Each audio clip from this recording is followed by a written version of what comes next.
están? Buenas tardes, bienvenidos nuevamente al podcast de Enamorados Encerrados, un podcast producido por el programa Diana de Prevención de Violencia.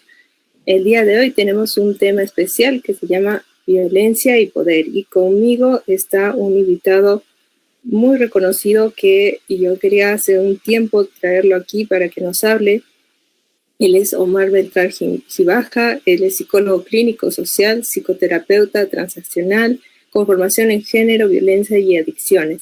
Un profesional muy destacado en esta área y un gran amigo de quien estoy muy contenta de poderlo presentar en este podcast quincenal que ustedes conocen. Bienvenido, Omar, muchas gracias por estar con nosotros. Hola, ¿qué tal? ¿Cómo estás, Elena? Muchas gracias más bien por tu invitación, yo encantadísimo. Qué mal que más antes no me hagas llamado, porque yo inmediatamente iba a asistir.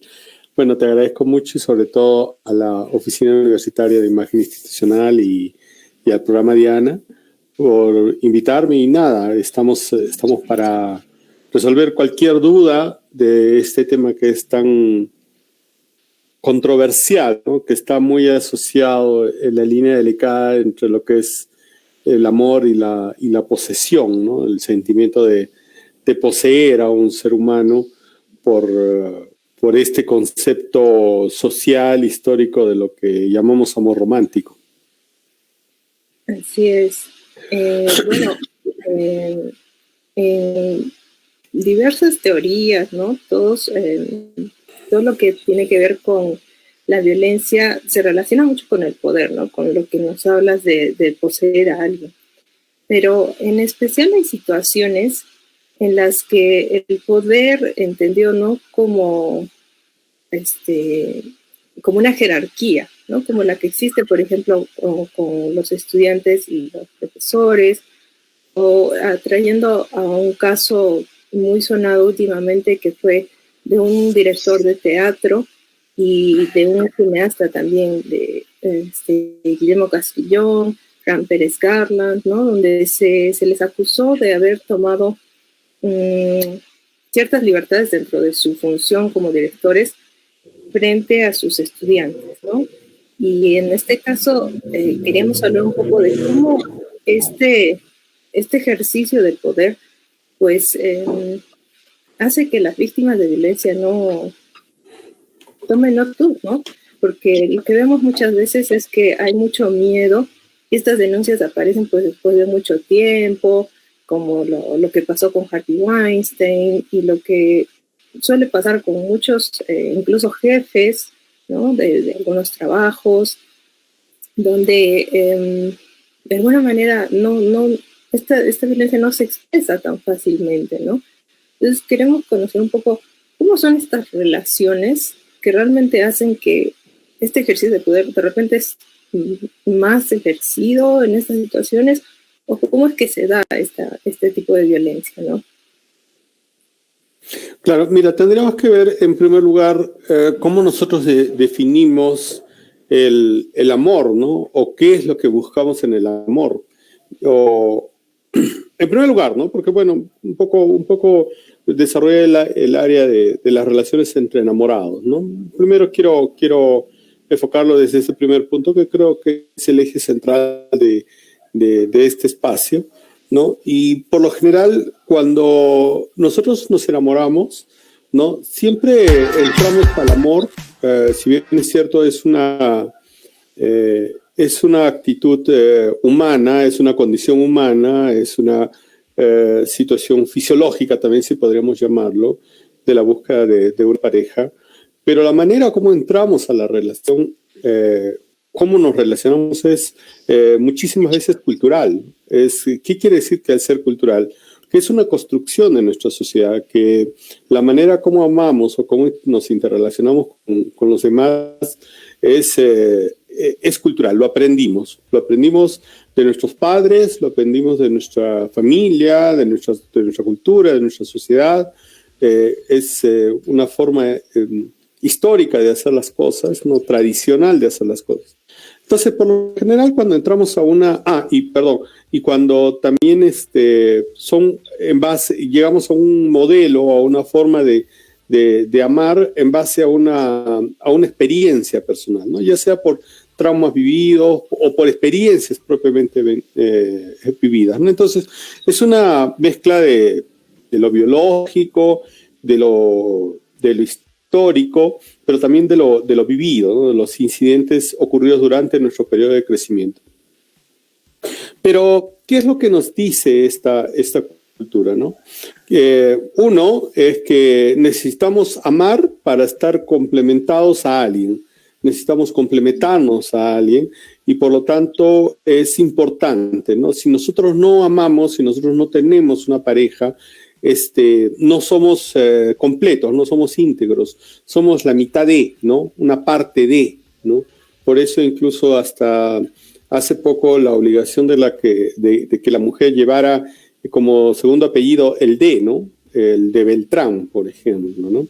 En ese tiempo, si mi esposa se hubiera visto obligada a llamarse Barrios de Beltrán, por ejemplo, ¿no? Y eso pasa mucho, o sea, esto del D se ha roto hace muy poco, ¿no?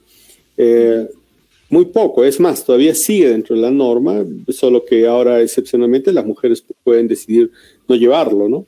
Entonces, este es un modelo, esta es una muestra cómo las parejas tenían o tienen o creen que tienen que someterse a la relación, ¿no?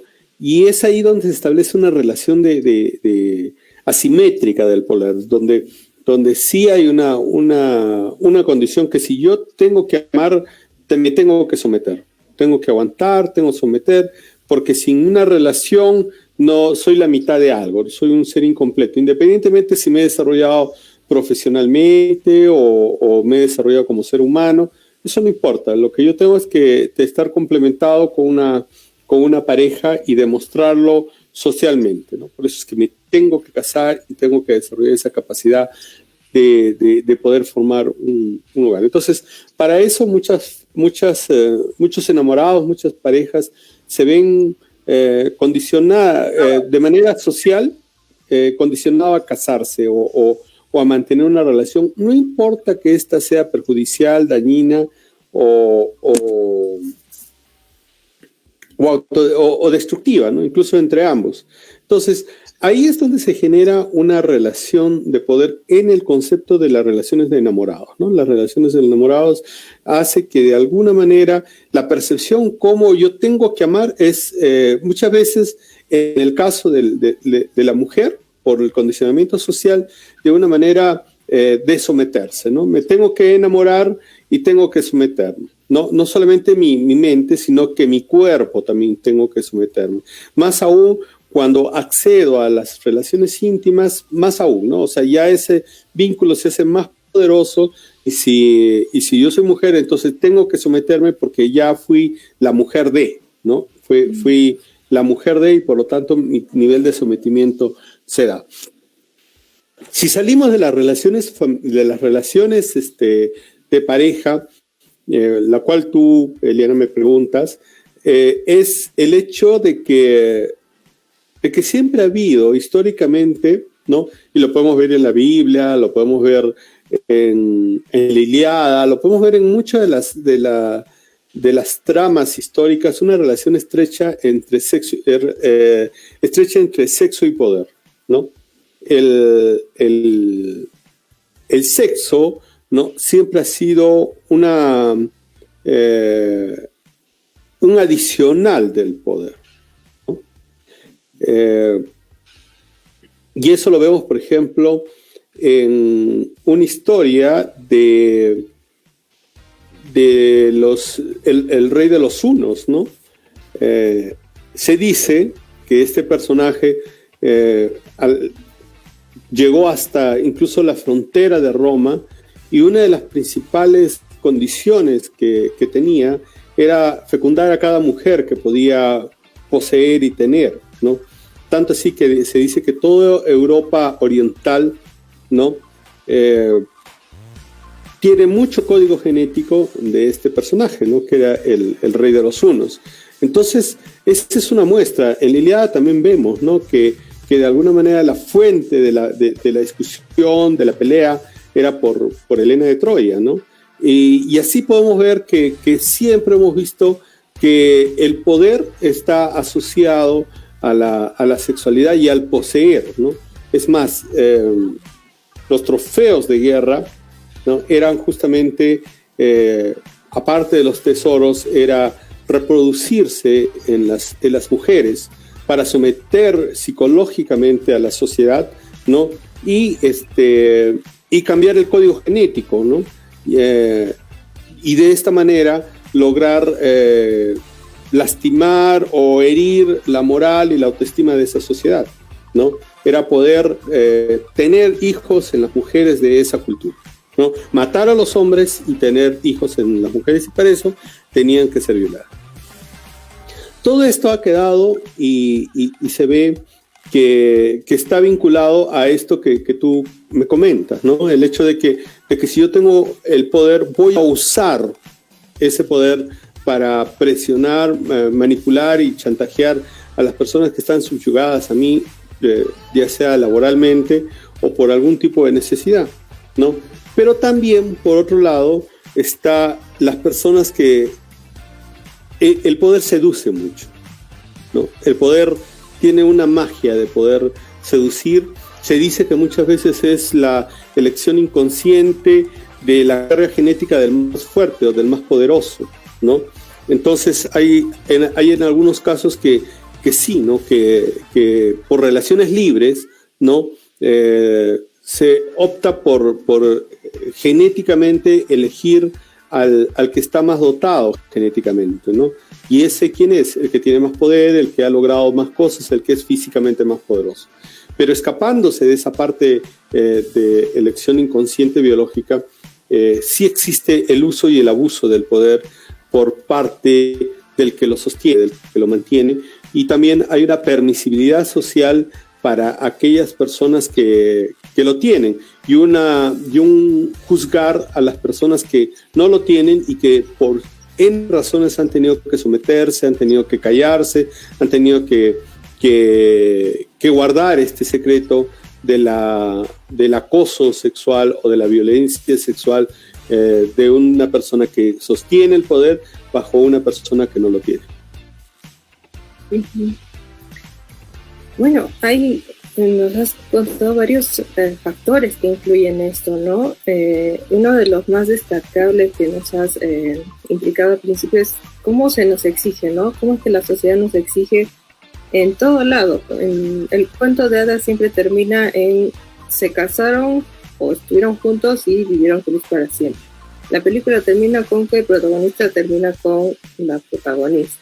La canción termina con que pues terminamos juntos, ¿no? Entonces de alguna manera se nos impone que siempre hay que tener una pareja, ¿no? Un interés romántico, o ya yendo a un lado más de repente más burdo, siempre hay que tener un nivel sexual activo, ¿no? De alguna manera es como que llegamos ahí y como que cumplimos una meta, como que fuera algo imprescindible en la vida de todas las personas, ¿no? Y esto creo que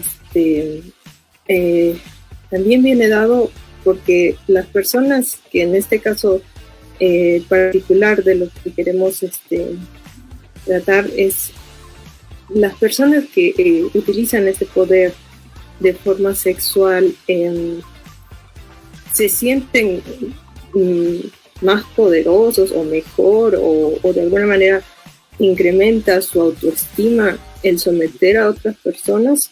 ¿Es realmente un deseo sexual o simplemente es una estrategia para ellos sentir que cumplen algún estereotipo social que se les exige? Claro, en realidad es dos de las cosas, es ambas cosas, ¿no? Por un lado, por ejemplo, te comentaré que hay los psicólogos, o muchos de los psicólogos, apiñamos muchos síndromes, ¿no? Y dentro de estos síndromes, por ejemplo, está el síndrome de Drácula, ¿no? ¿Qué es la historia de Drácula? ¿Qué es la historia del Drácula? Es aquel ser poderoso, muy poderoso e inmortal, que busca mantener esa inmortalidad a través de la sangre de mujeres jóvenes, ¿no? De succionarles, ¿qué es la sangre para muchas culturas? la sangre es la esencia, el néctar de la vida, ¿no? Es la esencia de la vida. Entonces, por eso muchas culturas han usado la sangre para muchos propósitos, desde ceremonias rituales hacia los dioses, así como el pago a la tierra. Por eso es que sacrificamos animales, que incluso en muchas culturas parte de ese sacrificio es el sangrado del ser vivo, y introducido por canales que llegan hasta un punto determinado, que se supone que es de donde tú recoges la vida, o este ser luminoso o celestial recoge la vida. Entonces, esta teoría del conde Drácula también es un tema de base erótica, de base sexuada, en la cual tenemos, por ejemplo, muchas historias reales, ¿no? Por ejemplo, el presidente Trujillo, ¿no?, de República Dominicana, que coleccionaba jóvenes, ¿no?, para tener cada semana relaciones sexuales, porque creía que de esa manera podía mantener, ¿no?, o alargar su juventud, ¿no? Entonces, muchas personas consideran que el poseer a una persona más joven, o más indefensa, más frágil, le genera poder, ¿no? Es más, no solo eso, sino le aumenta su capacidad, su potencia sexual.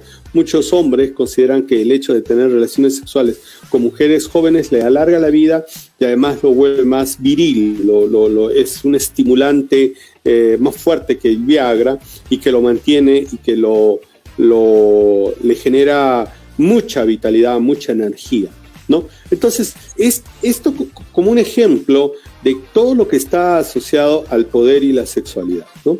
Uno, como te repito, que para mucha gente es alargar la vida. En muchas, por ejemplo, en el norte, mi padre es del norte, y él siempre, la familia allá en el norte siempre decía que un hombre tenía que criarse a su esposa, tenía que buscar una chica y criársela para que ésta no sea rebelde, y para que tú la cuides, y para que sea tu mujer, ¿no?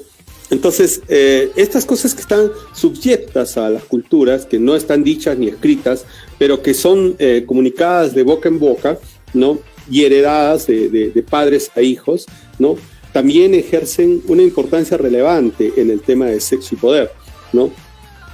Definitivamente también, por el otro lado está lo que tú dices, ¿no?, acerca de las novelas o las películas, donde la mujer, por ejemplo, es una mujer frágil, desamparada, de una condición humilde, y viene El Salvador, ¿no? Esto lo hemos visto por muchos años en las novelas mexicanas, ¿no?, en las cuales estaba la María del Mar, o la pobre diabla, o nombres abundantes que hemos visto y visto en la televisión y aceptado pasivamente, ¿no? Nuestras mujeres de ese momento lo aceptaban, y es más, es muy endulzante, ¿no? Era una novela muy adictiva de cómo esta mujer campesina, ¿no?, o campirana, era seducida por un hombre rico, millonario, poderoso, y cómo las adversidades del tiempo los separaban y los juntaban, ¿no?, y cómo esta mujer fue batallando por ese amor casi imposible, ¿no?, de manera pasiva, por supuesto, ¿no?, buscando ese amor perenne, ese amor eterno, ese amor romántico, que a la fecha muchas personas todavía están dentro de lo que Carl Jung hablaba acerca del inconsciente colectivo, ¿no?, que está impregnado en nuestra memoria genética, ¿no? Y esto es muy importante observarlo, ¿no?, porque también está esa sensación de parte de la víctima y de parte del inconsciente de la víctima de someterse a un ser poderoso, porque termina o cree, y esto también le genera lo que se llama la indefensión aprendida, ¿no? Porque la indefensión aprendida no solamente pasa, Eliana, cuando cuando ya está la relación vinculante. La indefensión aprendida es cultural también, porque desde cuando eres niña te dicen que tú no puedes sola, que tú eres incapaz, que tú no puedes salir sola a la calle, que tú no puedes tener amigos libremente, o que tienes que tener cuidado aquí o tienes que cuidar allá. Eso no quiere decir que no exista el peligro, pero más que generarle miedo, lo que se tiene que hacer es empoderar a la mujer desde muy niña, ¿no? Saber cómo enfrentar estas situaciones y no sobreprotegerla, y a través de esta sobreprotección generarle discapacidades o sensaciones de incapacidad, ¿no? Que tiene que ver directamente con la indefensión aprendida. Claro, y aquí ya estamos hablando un poco más de la víctima, ¿no? La que cree que pues tiene que actuar pasivamente, ¿no? Tanto en toda la cultura de cómo debe comportarse la mujer, ¿no? De que debe ser pues más callada, pelear menos, incluso se le dice, ¿no? Hablar menos. Y de ese modo se le otorga un papel de espera, de pasividad, y además se le inculca lo que nos mencionaba justo las novelas. Me estaba acordando de cuando era pequeña, yo veía que mi abuela, mi madre, miraba una novela que se llamaba Corazón Salvaje, y me acuerdo mucho que era una monja, y no sé cómo llega un pirata, algo así era el protagonista, pero un hombre pues violento, poderoso, ¿no? Que la agarraba de los hombros, la sacudía, y era la historia romántica más vista, ¿no?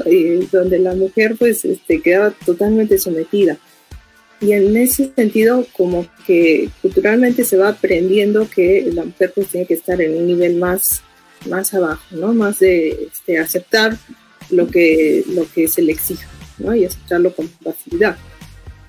Pero en ese sentido, cuando ocurren estos casos de violencia, de abuso del poder, lo que se ve mucho es que las víctimas no suelen hablar inmediatamente, ¿no? Sobre todo cuando es un jefe, cuando es alguien para quien trabajo o de quien depende mi nota o mi carrera, mi reputación.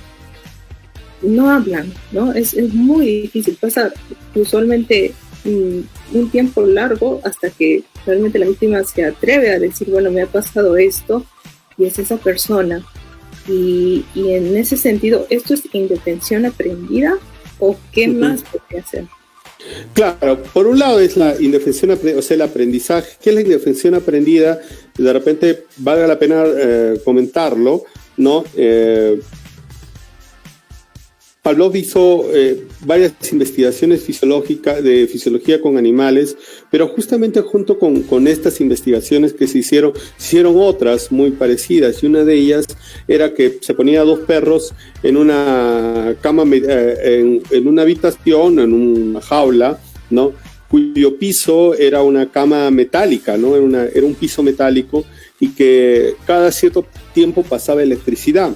La única diferencia era que una de las puertas de una de las cabinas de los perros se podía abrir, ¿no? Se podía abrir desde adentro, mientras que la otra estaba cerrada desde afuera. Entonces era imposible para el pobre animalito poder salir.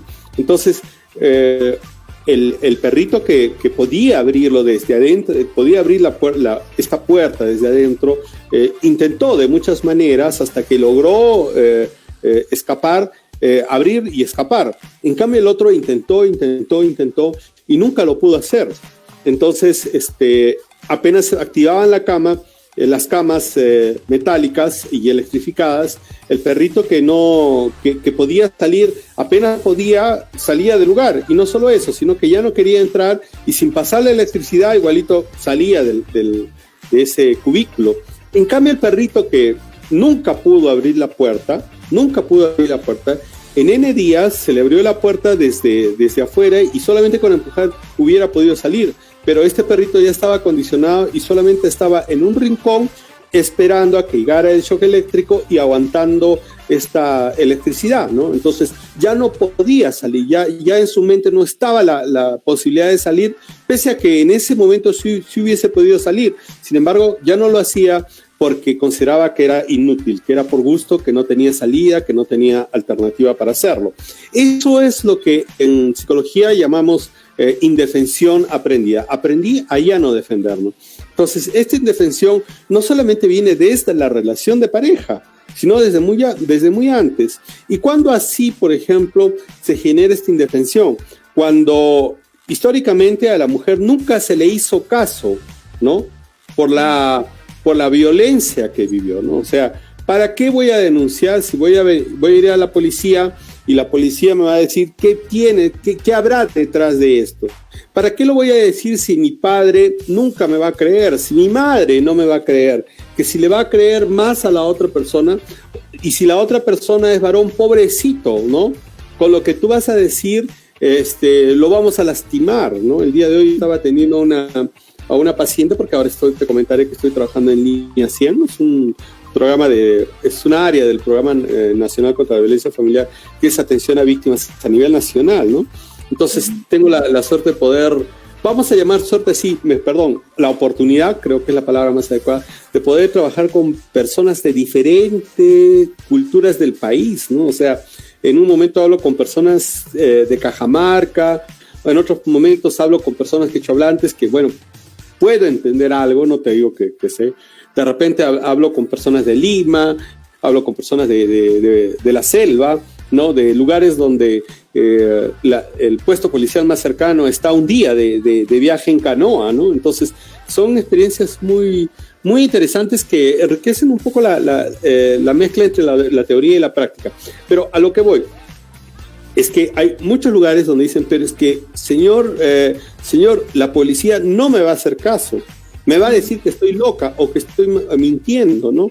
O que estoy utilizando mi hecho de ser mujer para denunciar, ¿no?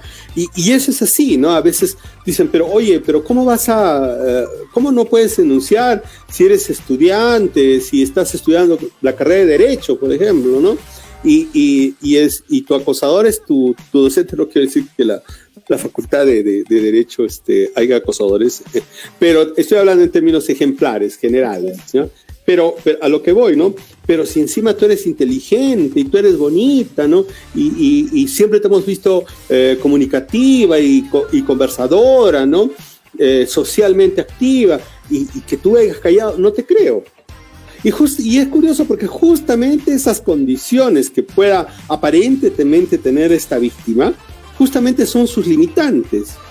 Porque le van a decir, oye, pero nadie te va a creer, porque todo el mundo siempre pensamos que la víctima solamente es aquella persona que es calladita, que es tímida, que no habla. O sea, sí, puede ser víctima, pero eso no le quita que las personas que, digamos, sean abiertamente sociables y todo lo demás, no puedan vivir o sufrir este tipo de violencia, ¿no?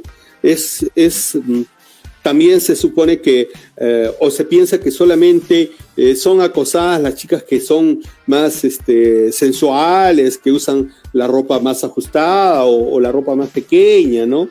Y que es víctima porque justamente usa esa ropa. No, para nada, ¿no? Al contrario, a veces las chicas más reservadas, más calladas, las que no representan una eroticidad abierta, ¿no? Una sensualidad explícita,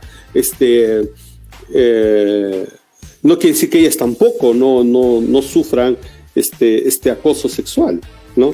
Entonces sí se da en todos los niveles, más allá de lo que vemos o lo que creemos ver. Por eso la indefensión no solamente es individual, sino también es social, ¿no? Hay personas que simplemente no van a actuar, autoridades que están en la función de defender a las víctimas, de no ejecutarlo, ¿no? Muchas veces tienen que llamar a la línea 100 para que la policía actúe, y suele suceder, ¿no? No, sí, ahora sí, ya he llamado con usted, me han dicho con quién estás hablando, con el Ministerio de la Mujer, entonces recién me están recibiendo la llamada. Sucede, ¿no? Entonces, bueno, eso es independientemente de, a veces ya es el agotamiento, la fatiga, el cansancio o la flojera de los operadores justicia de recibir denuncias, pero sobre todo está el prejuzgar, ¿no? La sensación de que la otra persona me está mintiendo, ¿no? Uh-huh. Y sobre todo que hay ciertos estereotipos, ¿no? Al momento de hacer la denuncia, que a pesar de que ya existen muchos protocolos, muchas se habla mucho de que la víctima no es la culpable, al momento de hacer las denuncias o de hablar, todavía hay ciertos estereotipos que victimizan doblemente a la persona que ha sufrido, ¿no? Tanto, y esto viene tanto para las mujeres en el sentido de, bueno, pero ¿qué ropa usabas? Pero es que tú siempre andas sonriendo, pero es que tú siempre seguramente que querías más, querías algo más.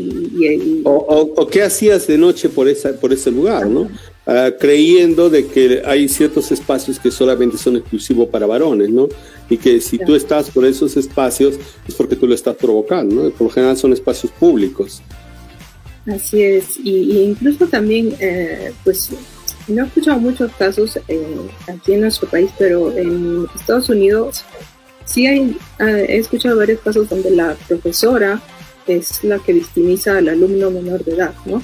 Pero se considera también que el hombre, por tener este estereotipo de que siempre está sexualmente activo y dispuesto, pues no había problema, ¿no? Porque es más, qué suerte del adolescente de haber podido estar con una persona más dura, ¿no? Y entonces sí, claro. Se le implica, ¿no? Que la víctima de alguna manera es causante de esto. Eso también puede ser un factor que hace que no haya esta denuncia, o es al contrario, un factor que hace que la denuncia no proceda en todo caso. Claro, por supuesto, son factores que distraen la esencia de la denuncia, son factores que hacen que no veamos subjetivamente los hechos vividos por creencias, ¿no? Es por eso que es muy importante considerar que la policía no está en la capacidad de sentenciar o de juzgar, ¿no? Ellos, lo que hace la Policía Nacional es recopilar información lo más objetiva posible, ¿no? Más que llegar a conclusiones o a pensar o a criterios que no les corresponden, ¿no? O como por ejemplo, no, ¿sabes qué? Mejor anda a tu casa, cocina y no estés viniendo acá a exponer las cosas de tu familia. O claro, como tú dices, ¿qué habrás hecho? ¿Qué habrás dicho? ¿Por qué te callaste? ¿Por qué no hablaste? ¿No? Este tipo de cuestionamientos que definitivamente disminuyen la fuerza de la persona que está manifestando el hecho de acoso o de violencia. O incluso en el trabajo, ¿no? Muchas veces lo que pasó con Harvey Weinstein fue que se les dijo que las actrices, bueno, han conseguido el papel gracias a que aceptaron lo que él les proponía, ¿no? Entonces, de alguna manera, ellas tenían la culpa porque su intención era ganar un papel, o puede ser, ¿no? Ganar un puesto, ganar más sueldos, cuando realmente, o sea, de alguna manera, no todas las mujeres, o no todas las víctimas, mejor dicho, tienen las mismas armas para defenderse, ¿no? Muchas veces hemos escuchado testimonios donde el profesor les decía, ¿no? Me acuerdo mucho un caso que pasó en una universidad de Lima en el 2016, donde le decía, bueno, yo te puedo ayudar o te puedo dar clases particulares, pero vienes al hotel, ¿no? Entonces hay muchas víctimas que son muy jóvenes y creen que en la buena intención de las personas, ¿no? Y al final termina siendo que la denuncia no procede porque, pues, no, pero si tú querías y te mandó al hotel, entonces es tu culpa por haber aceptado ir al hotel y seguramente tú querías algo más, ¿no? Siempre se pone tuviste la intención y por eso eres responsable de que quien te lastimó, te agredió, lo haya hecho, ¿no? En ese sentido, ¿qué podríamos hacer, ¿no? Para evitar que las personas vulnerables pues se sientan de esta manera, o cómo ayudarlas a reaccionar? Claro, Claro. Bueno, lo importante es que de repente, como tú dices, y es creo que el fin esencial de tu programa, del programa Diana en la Universidad Nacional San Agustín, es justamente el poder llegar a estas personas para que comenten, hablen, ¿no? Dialoguen y puedan encontrar personas que no la van a juzgar, no las van a criticar, no las van a presentenciar. Eso es algo que es muy importante. Claro, capacitar, ¿no? Bueno, ahora, justo el día de hoy, el Ministerio de Educación está convocando a todas las universidades para que actúen al respecto. Incluso han habido universidades sancionadas porque no actúan en torno a la violencia o al hostigamiento que ocurre en sus instalaciones. Sin embargo, a día de hoy hay muchos protocolos. El Ministerio de la Mujer implementa también muchas herramientas como la que nos acabas de mencionar, ¿no? Que es la línea 100. Anónimamente, incluso alguien puede solamente preguntar alguna duda que tenga y pues el personal capacitado lo va a atender. Pero hasta el día de hoy tenemos ese problema, ¿no? Siempre hay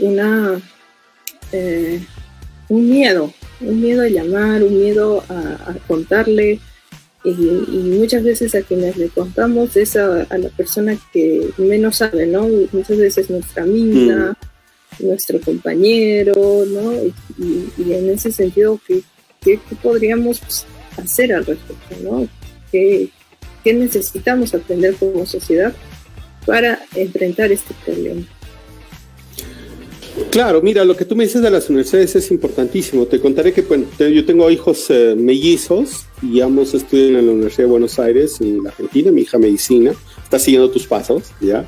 Porque también es una activista en tema de género impresionante. Y mi hijo, ciencias económicas. Y ambos en la UCB, como dice el primer año, en el segundo semestre llevan obligado el curso de género, ¿no? Entonces, esto porque nos permite visualizar mejor, ¿no? la intervención. Qué importante, por ejemplo, que tú como médico tengas esta perspectiva de género, porque te va a permitir atender a tus pacientes desde otro enfoque, desde otra perspectiva de la salud pública, ¿no? Y por eso me parece que es muy importante que las universidades también se alineen a este enfoque, que tiene que ver también con el enfoque de derechos, bueno, está implícito el enfoque de derechos humanos, ¿no? Entonces, esto es muy, muy, muy importante que se dé, ¿no? Y por otro lado, es bueno, ya existe, por ejemplo, Línea 100, existe diferentes programas, existe este programa Diana de la UNSA, ¿no? Esperemos que las otras universidades también se alineen. Y sí bien es cierto que debe tener sanciones algunas universidades al omitir este enfoque, ¿no? Porque es un enfoque metodológico, científico, ¿no? Que nos permite, como te repito, intervenir de manera más adecuada a nuestros pacientes, a nuestros usuarios. Uh-huh. Y bueno, ya que te tenemos aquí, aprovechando el conocimiento de primera mano que tienes de la línea 100, quien llame la línea 100, ¿qué puede esperar? Que le pregunten su DNI, que le pregunten su edad, dónde vive, ¿qué puede esperar de esta ayuda que le da la línea 100? Bueno, la línea 100 está compuesta de profesionales especializados en el tema de este tema de violencia social y el tema con especialización en violencia en género, que son abogados y son psicólogos, ¿ya? Y que, bueno, vamos primero a escuchar a la persona que está llamando. Pese que lamentablemente muchas de las llamadas son burlas, son llamadas en falso, son como el número 100 es de fácil recordación. Entonces hay niños que juegan con el teléfono y que lo tienen apagado. Pero, por ejemplo, nosotros solo en el turno de la mañana somos un promedio de 70 profesionales entre abogados y psicólogos, ¿ya? Y más o menos, si le echas plumas, son de 20 a 25 casos diarios en el turno, solo en un turno, ¿no? Que es de 7 a 1 de la tarde. La línea de acción funciona a las 24 horas del día, ¿no? Y pues en un solo turno son más de 1.400 casos que atendemos, ¿no? En un solo turno de 6 horas. Y pues y tenemos un protocolo, ¿no? Uno de ellos es escuchar activamente a la persona que está llamando, ¿no?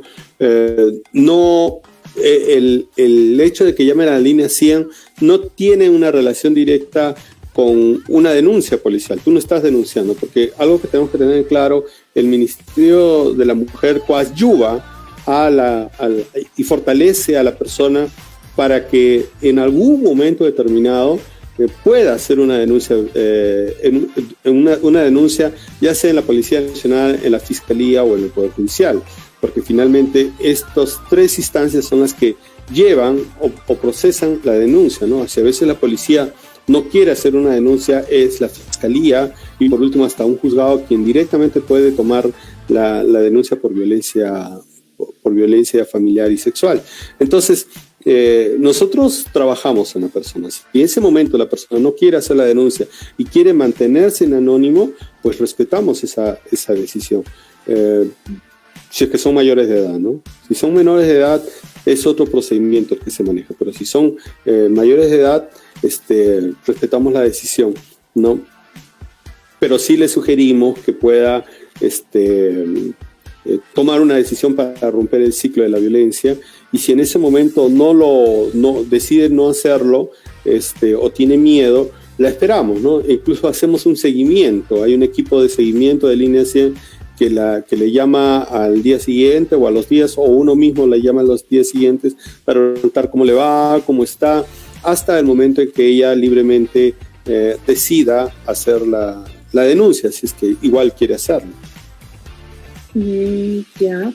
Entonces, y si la víctima decide,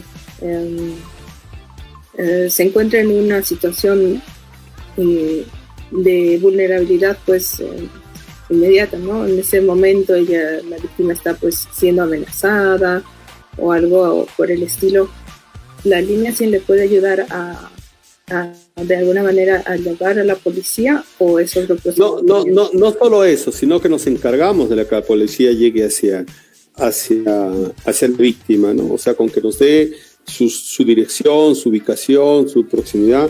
Nosotros tenemos un sistema que nos comunicamos inmediatamente con la policía, ¿no? Y o ya sea a través de un convenio con el 105, que es los números de emergencia de la Policía Nacional, o incluso con la misma comisaría, ¿no? Y hacemos el seguimiento, ¿no? Estamos llamando cada 5 minutos y dónde está, el patrullero llegó, no qué número de patrullero, cuál es el encargado de esa patrulla. Estamos en contacto constante, nos informan qué han encontrado, dónde están, o sea, estamos en todo el acompañamiento. Llamamos al usuario, le decimos si está bien. Muchas veces no nos desconectamos telefónicamente con la víctima, a la persona que está viviendo violencia en ese momento, hasta que llegue a la comisaría, ¿no? En la comisaría igual la acompañamos en el proceso de la denuncia por vía telefónica. Si bien es cierto, la pandemia ha traído cosas malas, negativas, ¿no? Ha habido muchas muertes, hay todavía muchos temas de salud, ¿no? Pero por otro lado ha agilizado unos programas, ha hecho que nos adaptemos a las circunstancias, ¿no? Y esto, como te comento, ha hecho que de alguna manera estemos en contacto con la víctima en todo momento, y asegurarle, incluso la acompañamos telefónicamente a que pase medicina legal, la orientamos o la acercamos a un centro de emergencia mujer, o el centro de emergencia mujer se acerca a la víctima. Entonces generamos un acompañamiento durante todo el proceso de la denuncia, hasta que estemos seguros que la persona haya salido de la situación de violencia. ¿Y qué pasa con los vecinos, ¿no? Porque muchas veces son los vecinos los que escuchan que alguien está gritando, que alguien está pasando o sospechan por ciertas características, y lo que encontramos es que la víctima en sí es la que no quiere, ¿no? No quiere denunciar, tiene miedo, incluso cuando muchas veces llega la policía, lo niega todo, ¿no? Todo está bien. ¿Qué hacemos con esos casos? ¿Es factible que la línea atienda a través de un tercero? Sí, claro, atendemos casos anónimos, ¿no? Como te repito, lamentablemente el 50 o hasta 60% de los casos anónimos son falsos, no son verdaderos, ¿ya?